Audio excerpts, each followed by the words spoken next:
This is your prophecy update. It's in the news every day. Open borders.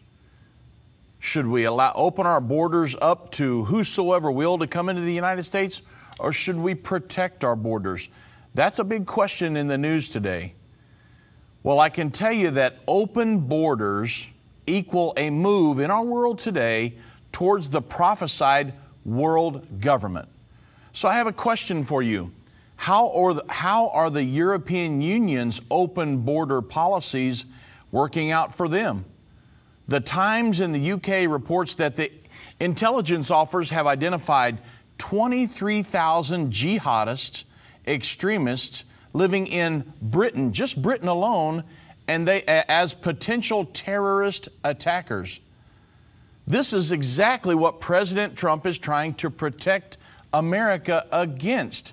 But he's got so many people fighting against him.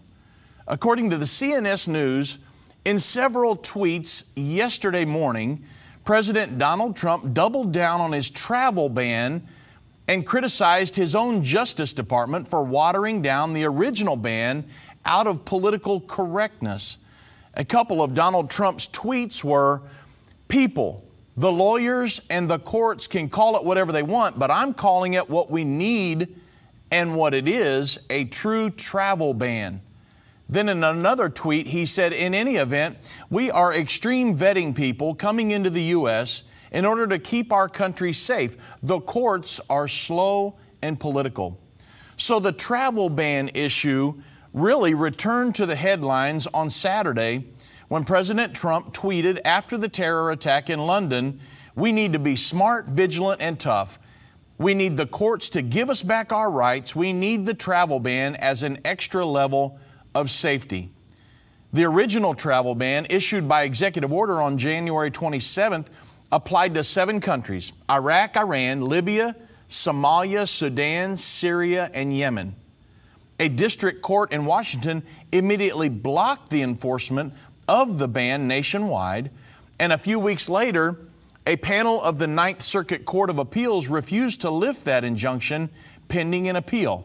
Well, on March 6th, the Trump administration issued a revised executive order removing Iraq from the list of countries, among other changes.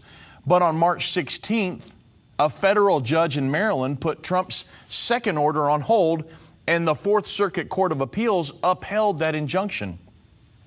Then last week, the Trump administration asked the Supreme Court to review the judgment of the Fourth Circuit Court of Appeals. The Justice Department says President Trump's travel ban is well within the his lawful authority to keep the nation safe, which I totally agree with. Now, folks, I want you to understand what is going on here. President Trump is fighting against the establishment in this country to close our borders to illegal immigrants to protect our nation. The establishment, or those elitists that believe in and are working towards the establishment of a world government, that's who the establishment is. And to achieve this, they are promoting open border policies across the globe. Do away with nation states, create one global nation that answers to a one world governing body. This is was one of the main issues during the recent presidential campaign. Hillary Clinton, who believes in world government, was promoting open borders, while Donald Trump opposed them and wanted to build a wall. Always remember this: the promotion of open borders or globalization equals a move towards the prophesied one world government in Revelation chapter 13.